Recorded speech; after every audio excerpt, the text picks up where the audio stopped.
Hey guys, happy Hi Friday. everyone. Welcome to our live. So in recent blogs last year we spoke about what a woman's going through pre-birth, during the gestation of a child and somewhat after birth too, has a massive effect on the baby's development. And also the blogs that we spoke about is things like depression in the mother as well. So what she goes through pre-birth, during birth can affect how she's feeling, like postnatal depression. But today we're going to talk about a study that was done in Victoria that actually looks at all that time that we just spoke about in gestation, pre and post of a baby, and how that can actually have an effect on how the baby sleeps. It's a really interesting study. Yeah, so what the study looked into was the health overall of mum. So it looked at what was, again, different what was going on with her physical function, also the level of emotional stress, and it really did highlight the effect of domestic violence and how that can affect the stress and then the outcomes of bub's sleep as well. But what it also looked into was the vitality and fatigue and energy levels in mum. So looking at all these things together, when they were relatively, again, what we look at as being high stress, or if these were all indicated, what we saw is that it had really big impacts on what they called a severe impact on baby sleep pattern, essentially.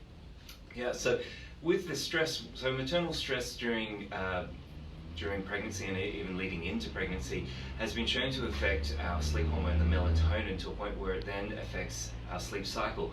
This impact actually flows on to affect the baby when it's in the womb and continues on afterwards as well, so it continues to affect that sleep cycle.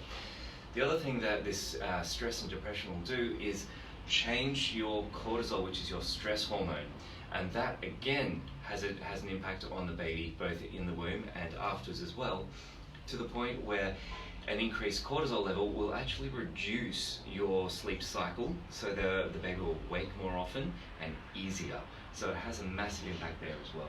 Absolutely. So then you can see post-birth, so as Bub is out, they're already not sleeping well, that causes mum not to sleep well, and we get this feedback between mum and Bub that's just not so great. So what we're saying is that this can all be impacted prior to baby being born, and even prior to gestation, prior to getting pregnant. So if you're a mum that's thinking about getting pregnant, is pregnant, or is about to have baby, or even if baby's here already, we can still do lots with you. So if you like to be assessed in the things that we do, physically, chemically, mentally, emotionally, so that we can help not only you but your baby have the best life possible, make sure you come and see one of our chiropractors at Little Sprouts Chiropractic.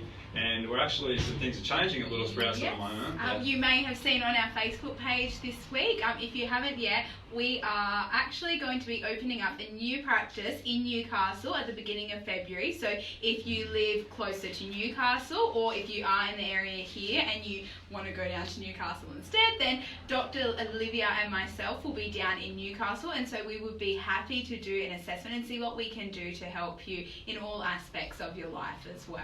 So we still have Dr. James, myself, Dr. Jeremy, and Dr. Angie is also still practicing here, but Dr. Olivia is going to be mostly based in Newcastle from now on. Beautiful. Well, that is all for our live today. We will be back in your ears next week and your eyes with a new blog then. So have a lovely weekend. Thanks very much. Have a great weekend, guys. See you guys. Bye.